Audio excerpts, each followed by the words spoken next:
Hi, and welcome to part 4 of our Disneyland Paris guide.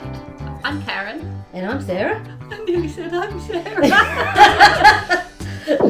And today we're going to be discussing park strategy and how to best plan your day.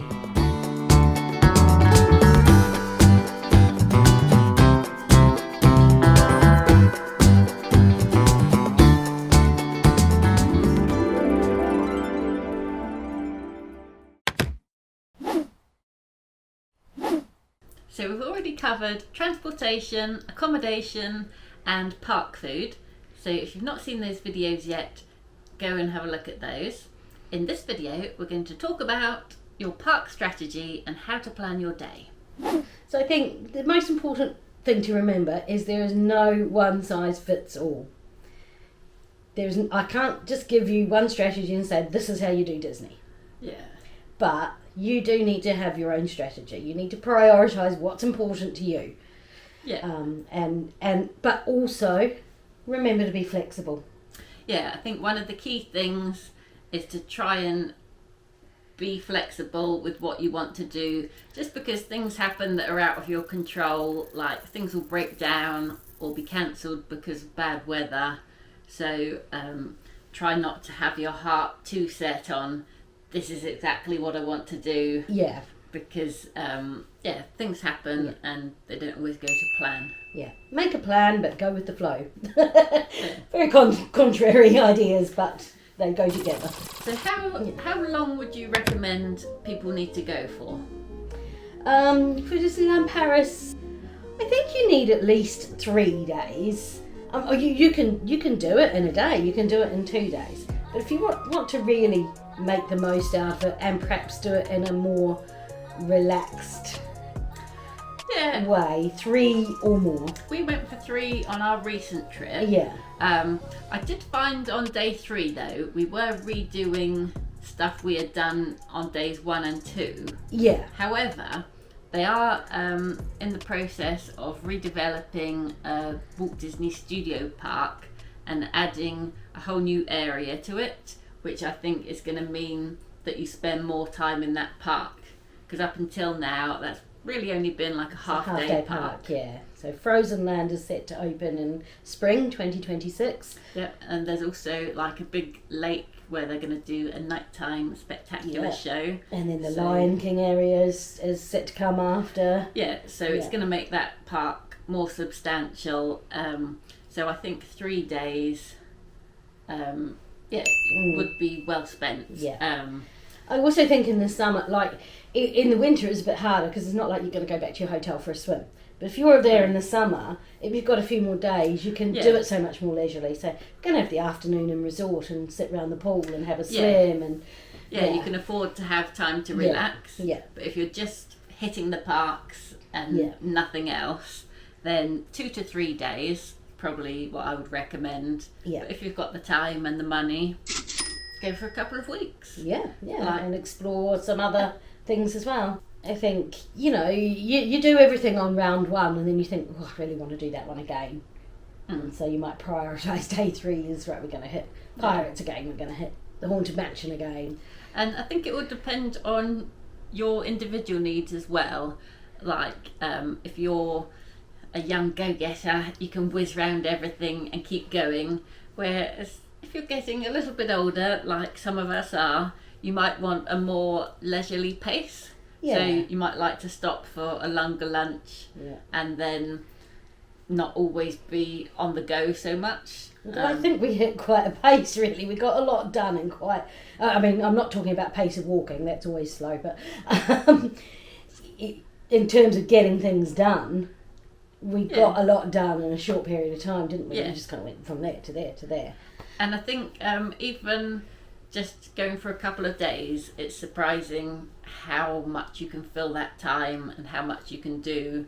So it feels like we did so much in that time. Yeah, and if you've got a seated dining plan, you're going to want to be allowing time for that. If you're eating at the sit-down restaurants, you're going to be spending a lot more time dining than you would with quick service. So I think a lot of things to consider. But for a shorter stay, say if you were just there for the 1 day or 2 days, then maybe I'd be less inclined to spend time dining, because I'm more about the rides. Yeah, me too. Yeah.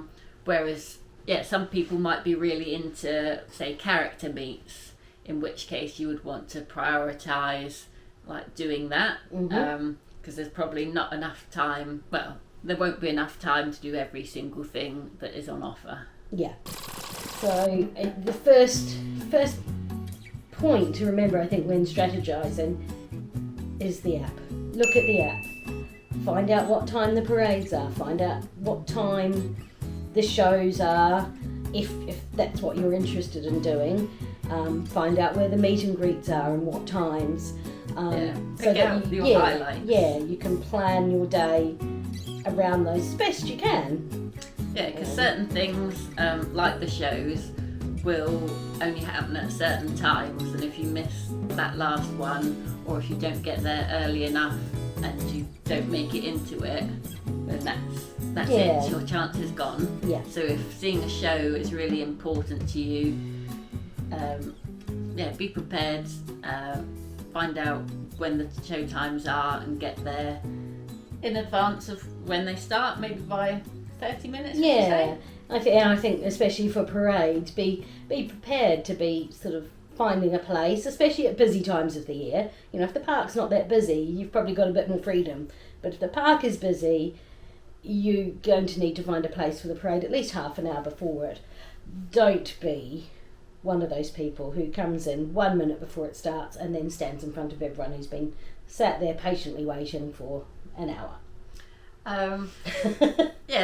When it comes to parades, actually, I think we have different strategies ourselves. You like to be at the front with the best view, whereas I'm happy to sort of slide in at the back, look over people's heads, and that's okay. But I'm not tall enough to look over anybody's head.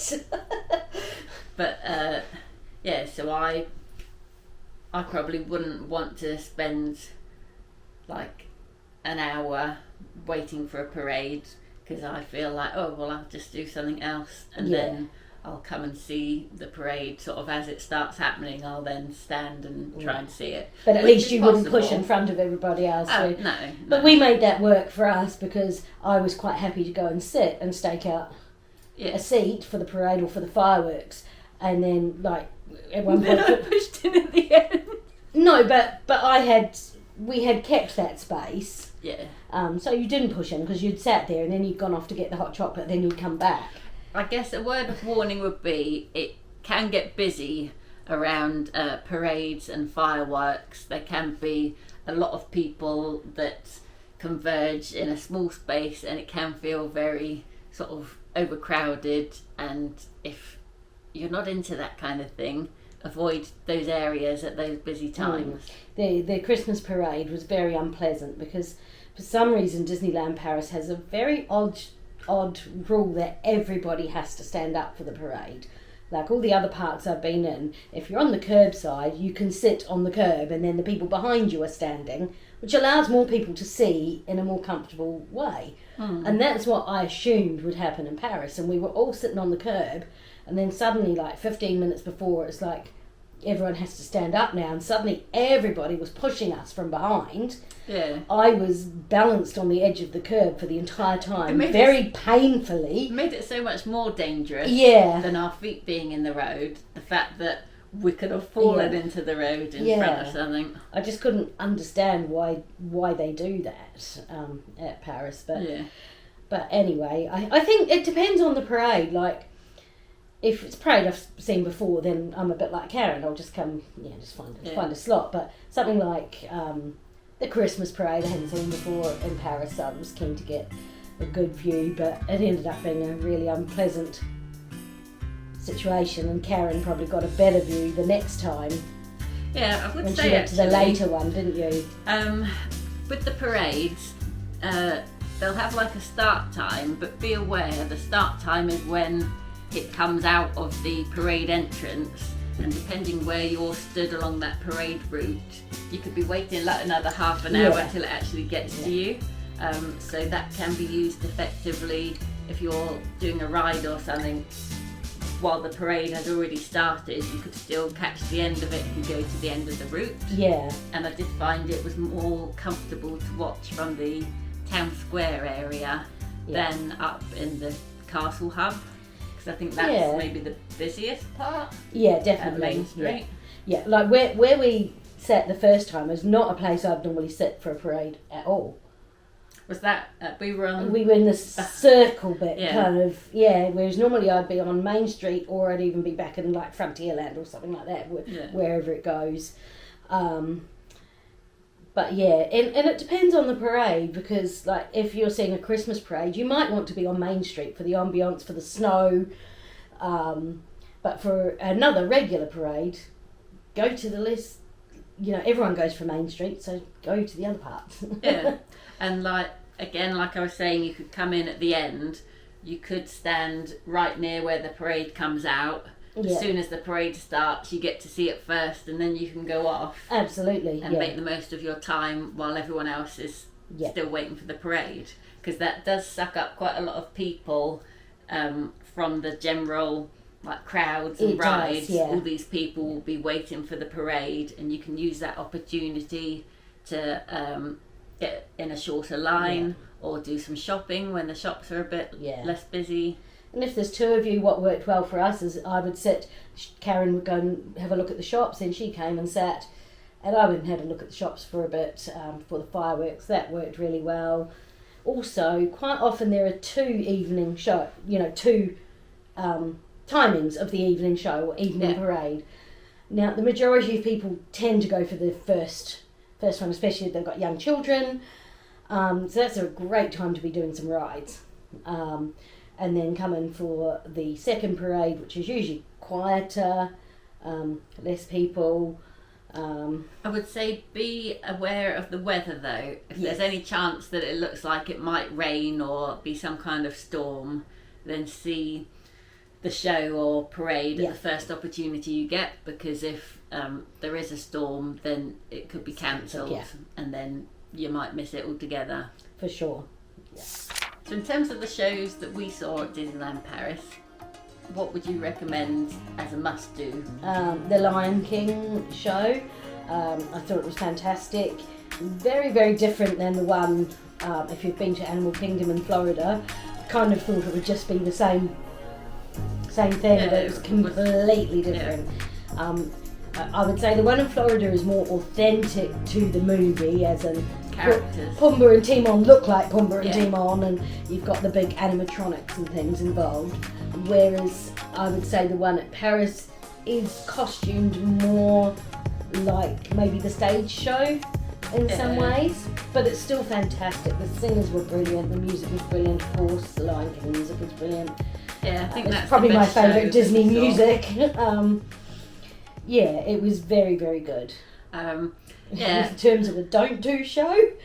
I've spoken about this in another video entitled "The Worst of Disneyland Paris." So that was the Pixar Together show, and just thought it was lame. Yeah, so I've seen so many people on not Facebook, on YouTube and vlogs say, "Oh, it's so good," but I guess they've all got very young children, and their young children loved seeing all the characters or something. But as far as Disney shows that I've seen in my lifetime, it didn't hit. it didn't give you any kind of feeling. No. Like, I couldn't care less if they found their music. Yeah. It just stopped my feet hurting, and it cooled me down because we were in the aircon. It was a nice sit down. Yeah. That was about it. Yeah. In addition to the Lion King, I guess I would just say the nighttime show is always something that I don't want to miss. Oh, of course, yes. So in Paris, they now have a drone display, which I think has only been in the last few years that they started that. So last Christmas was the first time I'd seen it, and that's definitely worth seeing. Yeah, the Christmas one was fabulous, wasn't it? Then that's followed by like a projection show on the castle with fireworks, which I like, but Sarah thinks it's not as good as America. I like, don't get me wrong, like if you're there and it's your first Disney thing you've seen, you're like, wow, because like the projections are incredible. But I expected proper fireworks with it. Like there were some, I guess more pyrotechnics. Yeah, more pyrotechnics. Yeah. There were the odd things shooting out from the side, but there weren't the big boom, massive fireworks behind the castle and stuff. Yeah. And I kept waiting for them, and I was like, oh, okay, it's finished. They Whereas didn't happen. until she said that to me, I didn't notice they were missing, and I've seen that show like several times before and always been impressed by it. Yeah. So for me, I just think the didn't affect it for castle me. and fireworks are just symbolic of Disney. Yeah. They hit me for, that beginning or end of any movie. You see, where you see the castle and the fireworks, it's just that Disney symbolism Yeah. for me. And where would you recommend people stand to see the fireworks and Well, castle projections? We've discussed this quite a lot. I mean, I think both of us, we know your ideal place is Front and centre. front and centre, if you can get it. We're not to stand at Disney Paris, especially if you're there at Christmas. You can get away with it in the other parks, but not Disneyland Paris at Christmas. Is Main Street, the middle of Main Street, because they have big decorations that hang right across the street. It obstructed the view of it. Yeah, obstructed the view of the drones. Yeah, because usually I've always tried to stand up near the castle to see the shows and stuff, but we were back further in Main Street, and I'd seen on social media people recommend watching from Main Street because things happen on the buildings as well. So I thought, I'll try that. Yeah. But That was why as well. Yeah, we were Really? looking for that. I don't know that it was Didn't anything hit. special. No. And I think But- also we'd been looking for ages for somewhere to sit down and have a drink just beforehand. So we were there. And we'd anyway. finally found somebody there, somewhere there, I mean, and so we stayed in that vicinity. But Yeah. we saw it again the next night, and had a Closer. much. We weren't centre, but almost centre. The only thing that spoiled our view was there was a Kid on the railings. no, it wasn't. It was that Oh. speaker. It was not a lamppost, but like a post with a speaker on it that Yeah. was just spoiling the view of the castle. I think you'll find that in a lot of places you stand, they do have these big like stands with speakers because obviously they're playing the music out for everyone. So quite a lot of views will have some kind of obstruction or a tree. The place we stood actually, there was a big like circular flower bed, so we were like on one side of the railing, so we knew that someone couldn't stand in front of us because it was flower bed. Yeah. So I would say that was quite a good place. Yeah, and there was a seat there as well, so you Yeah. could sit on the seat until it started. And then, The only thing that spoilt it was as the show started, there was a little girl the other side of the flower bed who then climbed on the railing and stood up that's right. as it that's started, right. and I thought, Yeah. you've ruined my perfect view.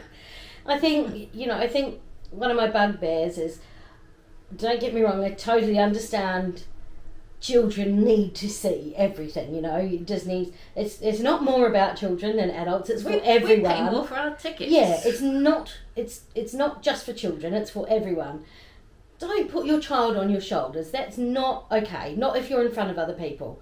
Yes, by all means, hold your child up on your hip at your height so they can see what you see, but they do not need to be on your shoulders Blocking 2 it feet for the higher, crowd. so then they are now blocking every single person behind from their view. I That's think they not should fair, ban and that, maybe. they should. It's incredibly rude. It's incredibly arrogant, and just kind of typical of society today in some ways. Like just no thought for people around. I hate the way it happens just as it starts. So you think you've stood there for ages Yeah. to get your view, and you think, I've got a good place here, like everyone's in the right position, then all of a sudden Yeah. a child goes up Yeah, and like can just hear the crowd sort of behind like, yeah.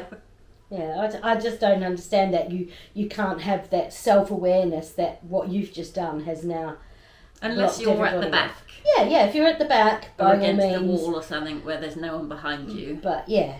Does your child need to be higher than you? If you can see, then hold your child up. All right, Sarah, it sounds like a telling off Yeah, now. well, So after that little rant, just going back to the rides again, there are a couple of options that you can choose from if you would like to skip some of the lines and make your day a bit more leisurely and enjoyable rather than standing in the queues. We used one of the options quite a number of times when feet were sore, especially mine. Just tired. I was like, I wouldn't even tell Karen. I would just like quietly be on my phone while we were making our way over to a ride, and they'd be like, "We've got Lightning Lane." Oh, not Lightning Lane. We've got Premier access to this one, so we can just sit and wait our times in 10 minutes. And she'd be like, "Oh, that's nice." So Premier Access is the name of the service that Disneyland Paris use, where you can pay a premium to jump in front of people, basically. They have a similar thing in America called Lightning Lane, which used to be Fast Pass, Genie Plus. Yeah, before that was Fast Pass. There's lots of variations of it, but in Paris it's known as Premier Access. Yeah. When it first came out in America, it was Fast Pass. It was free. Yeah. You went up to the ride, you pulled a ticket, got your time. Yeah, personally, I don't like the system. No. I don't think it should be there. Because it makes the queue slower for everybody else. Yeah. Because you've got a constant stream of people cutting in front of you the whole time. Yeah. But so long as it's there, and it kind of just favours the wealthy again, doesn't it? Yeah. In many ways. It's that happens a lot actually at Disney. Yeah. They keep finding ways to make everyone second class if you can't afford to pay extra for everything. We sound like we don't like Disney. We love Disney, but these are things that over the years have left a bit of a sour taste. Yeah, it's definitely apparent that they're trying to make money. At every opportunity. Absolutely. I think less so in Paris, to be honest. Yeah. I think when we go to Florida, we'll find that even more about paid extras. Yeah. But in Paris, it's pretty much just the Premier Access, is it? So they have the Premier Access Ultimate, which you pay for, you pay for a day. What was the base price, Karen? I think it starts at €90, but it depends what day you go on. If you're there on Christmas Day, you're probably going to pay about 150 or something. And that gives you access to every ride, Lightning Lanes for every ride that has it, once. And there's I think 16 attractions that use that across that both system. Parks? Yes, I think that covered both of the parks. So it's used one time on each available attraction. Join the fast lane whenever you want. No time slots. You can buy it in advance or on the day. But I think I don't think they run out of those, do they? It's not like. Maybe they do. I'm not sure. Yeah. I think there is a certain amount of them. Maybe, because otherwise, if they had endless ones, everyone would be in it. Yeah. But they weren't sold out when we were there. I think some for individual rides. Yeah. Started to sell out. The individual ones do, or you'd lose your time slot. So, but sometimes it was just really nice, as I said, to use the individual one. You think, for example, one of Karen's favourite rides is Peter Pan, and it always has, no matter which park you go to, it always has the longest line. Yeah. And even the strategy of trying to go on it during the parade didn't work. It still had the longest line. Yeah. And even wait until late at night when I thought, all the children will go home and it'll be quieter. Nope, still had the longest line. So I bought some Premier passes for that. And do you think, looking back now, because we were doing lots of single ones, would we have been better off just buying the full Premier one that covered everything? I don't think so, because I don't think I did more than 5 in a day. 5 sort of Premier passes, and they were very expensive for the days that we were there, because it was high season with Christmas and stuff. But maybe if it had been a different time of year, it might have been more worthwhile. And I guess some of the rides that are included, you're not necessarily going to want to go on everything, or they might not have that long a queue anyway. Yeah, that's what you've got to weigh up. For any ride where the line's only 5-10 minutes, well, I've got Lightning Lane in the head now with all the Disney World planning. A Premier pass is not worth the money. So it might be out of the 16 rides that actually only 5 of them you really needed. Yeah, I think You know. perhaps if money's no issue to you, Oh hell yeah, I'd be going for it, no I problem. would get it. Yeah, me too. not have to worry about it. It takes the hassle out of it. Yeah. But otherwise, I would maybe suggest wait until the day and see how the lines are. Yeah, and just to keep an eye. Once again, if you've got the app, you can actually look on the map on the app and see what the wait times are. See what the average wait times have been every day leading up to the day that you're going. If the very longest line is 25 minutes, then is that pass really Yeah, because you can value use for money? you can use the app when you're not in the park. Mm-hmm. So yeah, building up to the time you go, you can keep an eye on what crowd times are like. Yeah. What ride times are like, and sort of see, is it getting busier towards the time you're going, or are the times staying similar, and then that gives you a bit of inside knowledge as to how long is like a reasonable wait time for the rides you want to go on. Yeah. So our first day, like Christmas Day, was quite pleasant. It wasn't too bad. So we were like, oh, it's okay. Boxing Day. Ooh. The We Boxing got Day. quite a shock, didn't we? Like it was. I think Boxing Day was not too bad. It was the final day, which was the day after Boxing Day. So I think maybe everyone had come away from Christmas and now was doing their Disney holidays. Yeah, and just suddenly you felt, even just walking into the park. I believe it was at capacity. Yeah. Yeah. I would also recommend, as you enter the park and you go through, I think it's under the train station bit where there's like the entry, pick up a paper map, because as good as the app is, I find it a lot easier to like get my bearings when I can see everything laid out in front of me. So just to have a nice paper map to look at is good. In addition to the app. It saves your phone battery, like when you're just wanting to look and just remind yourself where something is, or and also in the studios they have the paper maps there as well, and they're kind of, you've gone through the entrance and you've got like the main, I think there's a statue of Mickey and they might have changed now. Yeah, they might have, because they've opened up. Yeah, but there are maps there anyway. And they're a nice little keepsake as well. Have your park map. There's something to point out for people that haven't been to Disneyland Paris yet, but perhaps you have been to the American parks, is don't assume that the rides are going to be exactly the same as their American counterparts, because there are some that vary a bit. I think it's been said that a few of the Disneyland Paris rides are better. Oh, for sure. So like Big Thunder Mountain is it's longer wilder, and, faster. The Space Mountain, like Hyperspace Mountain, I can see why they added the word hyper in front of it, because that's intense compared to Space Mountain in Florida and Anaheim. That's got like a Star Wars layover, whereas Space Mountain in Florida doesn't have that. Just spacey.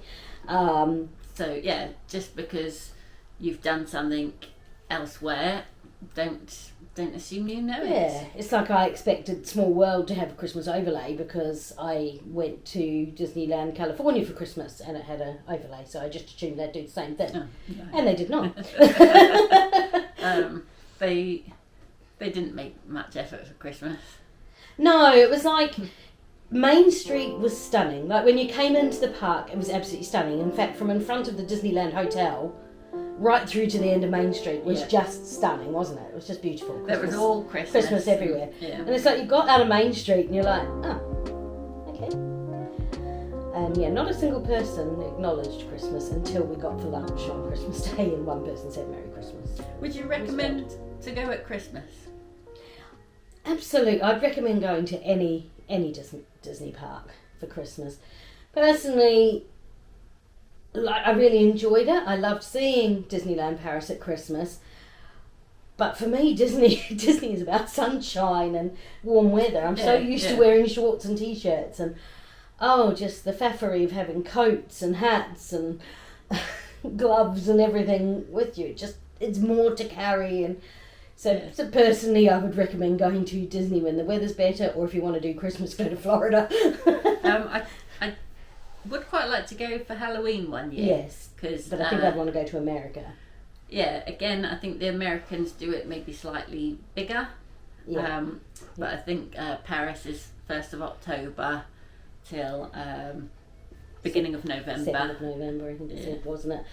So there's lots of other little nooks and crannies in Disneyland Paris, and little hidden nuances that maybe you don't see elsewhere. So tips for things to look out for, and little things for you to find while you're there. The dragon under the castle. I don't think I knew about that for the first few times I went. Because it's the only castle that has that, isn't it? Of all the parks. And it's the only castle that you can actually go right inside and climb up onto all the balconies and stuff like that, I believe. I think maybe Shanghai has stuff in the castle. Yeah. But unlike the, say, Florida one where you just walk through the bottom of the castle and out the other side, you can go up the stairs, and then there's a Sleeping Beauty walk through sort of storytelling thing that uses tapestries and stained glass of the castle to tell the story, and then you can sort of go out of the go up little staircases and out onto the balcony and look over Fantasyland. Also, just near the castle, as you come into Fantasyland, there's the Auberge de Cinderella.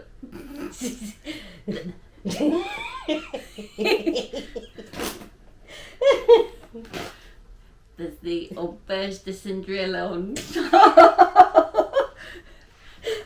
There's the Cinderella restaurant. Yeah, that's the one. That has a lovely Cinderella carriage in the garden. We were there sort of late at night when the restaurant was closed, but you can walk into the garden bit where there was a seating area and just get some nice pictures of the carriage. Yeah, it was we were the only ones in there at one point. It was really peaceful, just a nice place to sit down, have a quick drink. Yeah, so that's a good photo spot and a nice place to relax. Yeah. Late at night.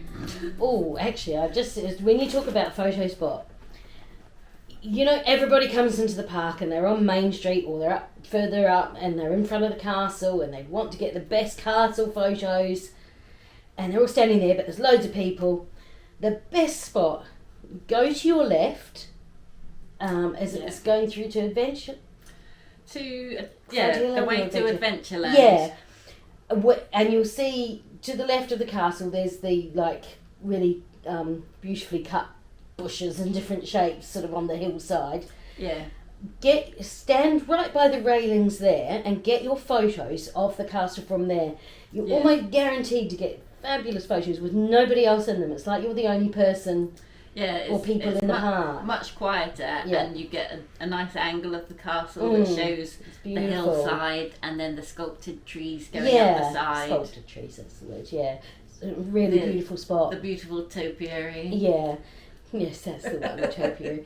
And I mean, that was on, because day one it was just foggy and drizzly all day, but day two was bright sunshine, so we just got stunning photos. Yeah, whereas if you try and stand right in the middle, there's just people all the time, so it's hard to get a clear shot. Yeah.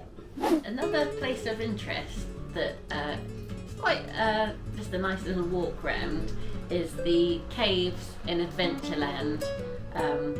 So we did this after the Pirates of the Caribbean ride. There's I found that area quite confusing actually. There's lots of paths around Adventureland. There is. It's laid out quite differently to the other parks that I've been to, so it confused me. So I think more by mistake we ended up at the cave area where I guess maybe more fun for younger kids. You can sort of go in the caves and there's a couple of bits where you crawl in little tunnels, and didn't do that, but but also there's some really nice photo opportunities around there of the pirate ship, all sorts. It's just there's some nice aspects of the park. Yeah, it's a nice Yeah. hidden corner and pretty quiet over Yeah. there as well. It was very nice. Oh, I thought of one tip. Do not do the Indiana Jones and Temple of Peril ride. Not because it's scary, but because it's just a very painful ride. It hurts. Yeah, it does hurt. Yeah. You warned me, but I was like, I haven't done it before, so I have to do it. I don't know why I continue to do this Yeah. ride, because every time I go on, it's not enjoyable, Yeah. because it just... Is it the shakiness? Yeah. Or the seats are very hard, and It's very jerky. I think it had quite hard headrest thing, and your head gets rattled, and my ears were hurting. My leg got trapped in my bag, so my leg wasn't sitting straight either the whole time. It was at this really weird angle. So I was just like, don't let me fall out, don't let my bag fall out. I'm in pain, I'm in pain. I would say, in terms of a roller coaster, it has a pretty short queue. So that should tell you everything you need to know. Yeah. Because people don't like that ride. Yeah, you're right, yeah. Yeah, it's very different like than the Disneyland Resort in California, the Indiana Jones ride. Is a totally different. It's an indoor ride, Right. and you're in like the buggies, and then it goes under, and the big boulders coming towards you, but suddenly you drop down under it. Yeah. And, yeah, it's an awesome ride, that one. Anything else to avoid? Star Tours. Oh yeah, I used to think Star Tours was so good, and now I'm just Me like, too. but maybe we've just got older, and the technology's got so much better that just seems naff. But I get motion sickness on it. And I don't Yeah. typically get motion sickness, but every time I get off that ride, I always feel a bit disoriented. And we felt so pressured to get our stuff into the baskets underneath, but they're set Put so your far bags back. into the basket. Yes, but they're so far back under the seat. You're kind of reaching under, trying to get your bag, shove your bag into it. Again, I think this Panicking. features in my worst of Disneyland Paris video. Yeah. I think that made it onto Yeah, that. it was quite funny though, but I was just like, oh, I used to think this was a really great simulator, but Yeah. I don't know. I don't know what. Another tip for you. I assume this is the same every day, but when you arrive at Disneyland Park in the morning, as you go through the entrance, like under the station, if you turn around and look back, you might find Mickey and Minnie waving at you. Oh yes, yeah. And also, even before you get to that point, when you're coming in from the other side of the Disneyland Hotel, you see this big one long line of people going way back, and like little sheep, everyone goes meh and joins that line, and then the next lot go meh and join that line. We just went to the left and joined the line that maybe had 20 people in it, Yeah. and like disperse people. Just disperse. It's not just one line. That was strange. It was very I odd. couldn't understand why people wouldn't move, but Yeah. that initial building you walk through with the turnstiles, there's turnstiles the whole width of Yeah. the building, but for some reason everyone just gathers in the centre, Yeah. but spread out. And once you move, then people start to go, oh, we can go that way too. It's a bit like when you get off a train in London and everybody goes for the first exit gate, through into Yeah. the train station, and actually there's 10 more gates along there. And in terms of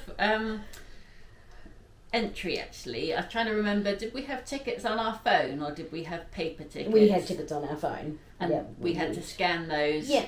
Yeah, so as you get... There's no bands for Disneyland Paris. Yeah, there's no magic bands, but have your ticket ready for when you approach the barriers so you don't hold up the whole line.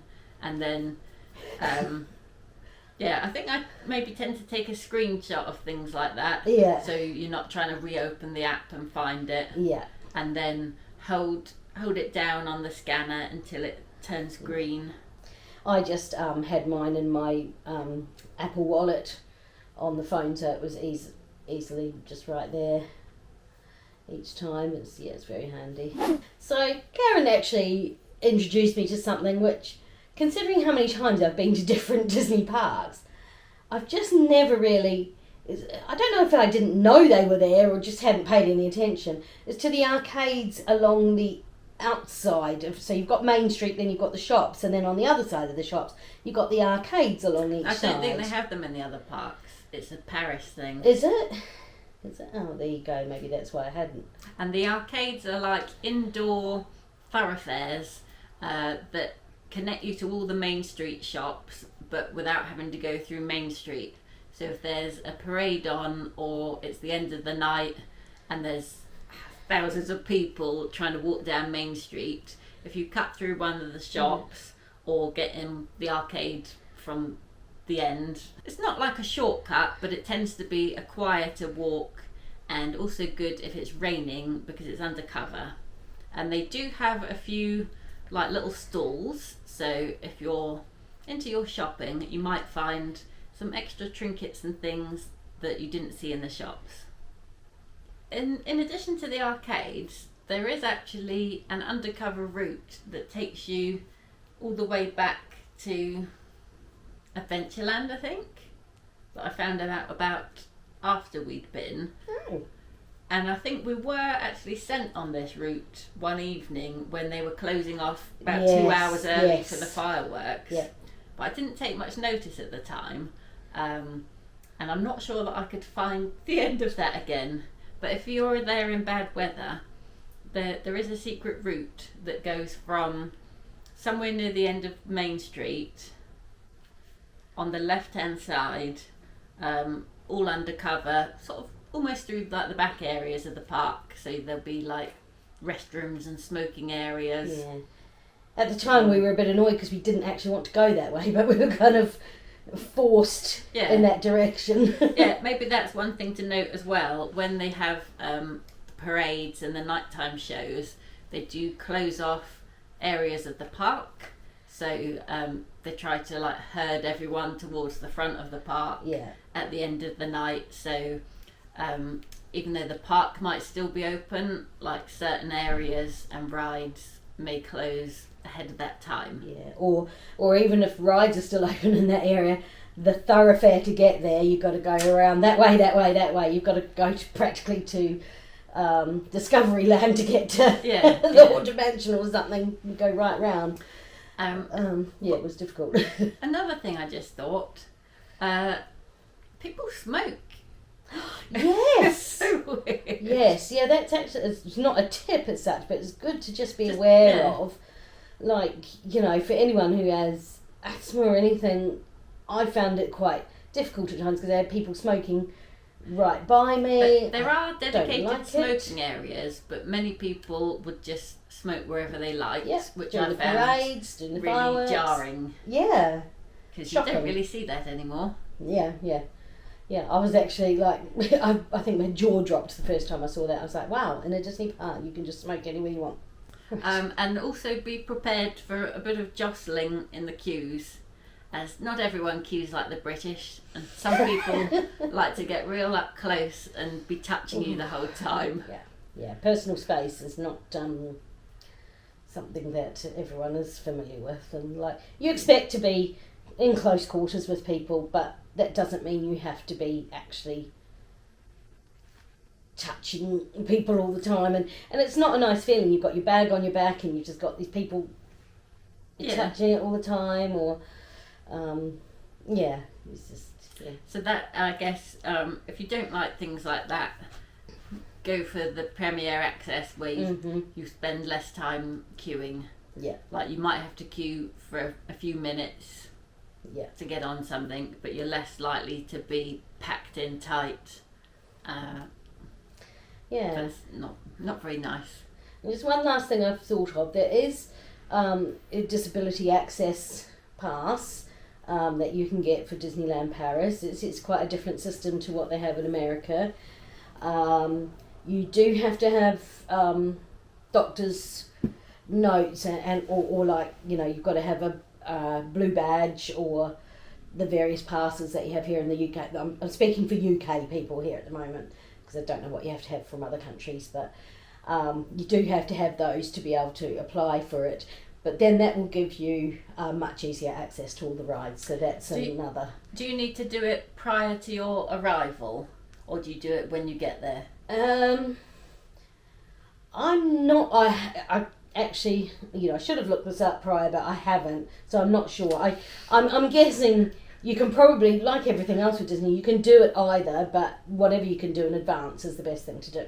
Yeah, I guess I would look into it in advance and know what you need to do. Yeah.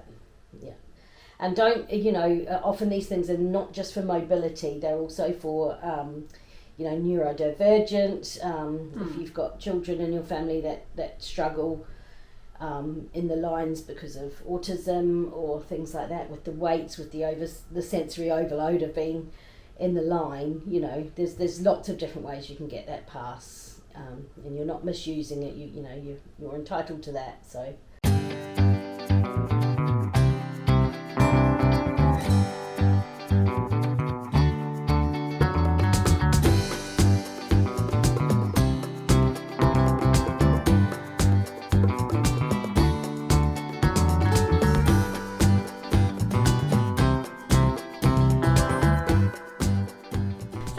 That's it for all of our tips. If you've got any other tips that you'd like to add, then please leave them in the comments below. Yes, we'd love to hear them. And if you're planning a trip to Disneyland Paris, then get in touch with Sarah. Yes, I've just become an independent travel advisor, and I would love to help you with all of your travel plans. So I'll leave the link in the description below where you can contact her. Don't forget to like and subscribe. And we'll see you next time for our final part in this series, which will be what to take. See you later.